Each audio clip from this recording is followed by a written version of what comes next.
Hello welcome back to tasty treasures by Rohini. ഇന്ന് ഞാനിവിടെ വഴുതനങ്ങ വെച്ചിട്ടുള്ള ഒരു വ്യത്യസ്തമായിട്ടുള്ള വിഭവത്തിൻ്റെ റെസിപ്പിയാണ് കേട്ടോ കാണിച്ചു തരാൻ പോകുന്നത്. ചപ്പാത്തിയുടെ കൂടെയും ചോറിൻ്റെ കൂടെയൊക്കെ കൂട്ടി കഴിക്കാൻ പറ്റിയിട്ടുള്ള നല്ല ടേസ്റ്റി ആയിട്ടുള്ളൊരു വിഭവമാണ്. അതേപോലെ തന്നെ ഇത് തയ്യാറാക്കാൻ വെറും 5 മിനിറ്റ് മാത്രമേ ആവശ്യമുള്ളൂ കേട്ടോ. അതിനായിട്ട് ഇവിടെ ഒരു വലിയ വഴുതനങ്ങ എടുത്തിട്ടുണ്ട്. അത് നന്നായിട്ട് കഴുകിയ ശേഷം ഇതേപോലെ ചെറുതാക്കി നുറുക്കി എടുത്തിട്ടുണ്ട്. ഇനി നമുക്ക് ഇതൊന്ന് വറുത്തെടുക്കണം. വറുത്തെടുക്കുക എന്ന് പറഞ്ഞാൽ ഒരുപാട് എണ്ണയിലൊന്നും അല്ല, ഒരു 3 ടേബിൾ സ്പൂൺ എണ്ണ ചൂടാക്കിയിട്ട് ഒരു ലോ ഫ്ലെയിമിൽ വെച്ചിട്ട് ഒന്ന് ലൈറ്റ് ബ്രൗൺ കളർ ആവുന്നവരെ, ഈ ഒരു കളർ ആവുന്നവരെ ഒന്ന് വറുത്തെടുത്താൽ മതി. ഇനി ഇതൊന്ന് മാറ്റി വെച്ചതിന് ശേഷം അതേ എണ്ണയിൽ തന്നെ ഒരു 2 എരിവുള്ള മുളകും 2 കാശ്മീരി മുളകും ഒന്ന് വറുത്തെടുക്കുന്നുണ്ട്. കാശ്മീരി മുളക് ഞാനൊരു കളർ കിട്ടാൻ വേണ്ടി ചേർത്തുന്നേ ഉള്ളൂ കേട്ടോ. അപ്പോൾ നിങ്ങൾക്ക് എരിവിന് മാത്രം മുളക് മതി എന്നുണ്ടെങ്കിൽ ഒരു 3 മുളക് ചേർത്താൽ മതി.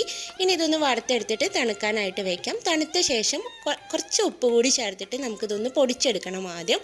അപ്പോൾ ആദ്യം ആ മുളക് ഒന്ന് പൊടിച്ചെടുത്തതിന് ശേഷം ഇതിലേക്ക് ഒരു മീഡിയം സൈസുള്ള സവാള ചെറുതാക്കി അരിഞ്ഞതിൻ്റെ പകുതിയാണ് ഞാനിവിടെ എടുത്തിട്ടുള്ളൂ. ഞാൻ ഒന്ന് മുഴുവൻ അരിഞ്ഞ് വെച്ചിരുന്നു, പക്ഷേ എനിക്ക് അത്ര ആവശ്യം വന്നില്ല. ഒരു പകുതി ചേർത്തിട്ടുണ്ട്.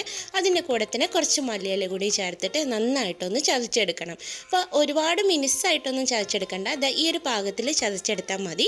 അതിനുശേഷം ഇതിലേക്ക് നമ്മൾ നേരത്തെ വറുത്ത് വെച്ചിരിക്കുന്ന ആ വഴുതനങ്ങ കൂടി ചേർത്തിട്ട് ഇനി ഒന്ന് ചതച്ചെടുക്കുക. അപ്പോൾ നമുക്ക് ഒരു പ്രാവശ്യം ചതച്ചെടുക്കാൻ ബുദ്ധിമുട്ടുണ്ടെന്നുണ്ടെങ്കിൽ ആദ്യം കുറച്ച് ചേർത്ത് ഒന്ന് ചതച്ചെടുത്തതിന് ശേഷം ബാക്കി കൂടി ഇട്ടിട്ട് ചതച്ചെടുത്താലും മതി കേട്ടോ.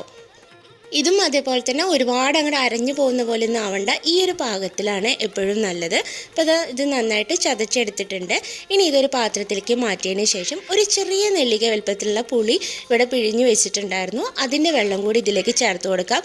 അപ്പോൾ ഈ ഒരു വിഭവത്തിന് ഒരുപാട് കട്ടിയാവാനും പാടില്ല, എന്നാൽ ഒരുപാട് ലൂസാവാനും പാടില്ല കേട്ടോ. അതിനനുസരിച്ചിട്ട് പുളിയുടെ വെള്ളം ചേർത്ത് കൊടുത്താൽ മതി. എന്നാൽ ഒരുപാട് പുളി ആവരുത്, ചെറിയ നെല്ലിക്ക വലുപ്പത്തിൽ അത്രയും മാത്രം മതി. അതിൻ്റെ വെള്ളം എടുത്തിട്ടാണ് കേട്ടോ ഇതിൽ മിക്സ് ചെയ്തിരിക്കുന്നത്.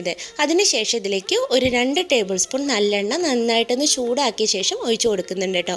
നല്ലെണ്ണ ഒഴിക്കുമ്പോഴാണ് ഇതിന് ഒരു പ്രത്യേക ടേസ്റ്റ് കിട്ടുന്നത്.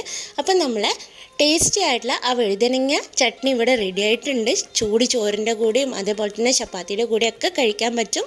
എല്ലാവരും ഒന്ന് ട്രൈ ചെയ്ത് നോക്കണം. ചെയ്ത് നോക്കിയിട്ട് നിങ്ങളുടെ അഭിപ്രായങ്ങളൊക്കെ ഒന്ന് കമൻറ്റ് ബോക്സിലൂടെ അറിയിക്കണം. അതേപോലെ തന്നെ വീഡിയോ ഇഷ്ടമായി എന്നുണ്ടെങ്കിൽ ലൈക്ക് ചെയ്യാനും ഷെയർ ചെയ്യാനും, ചാനൽ ആദ്യമായിട്ടാണ് കാണുന്നതെങ്കിൽ സബ്സ്ക്രൈബ് ചെയ്യാനും മറക്കരുത് കേട്ടോ.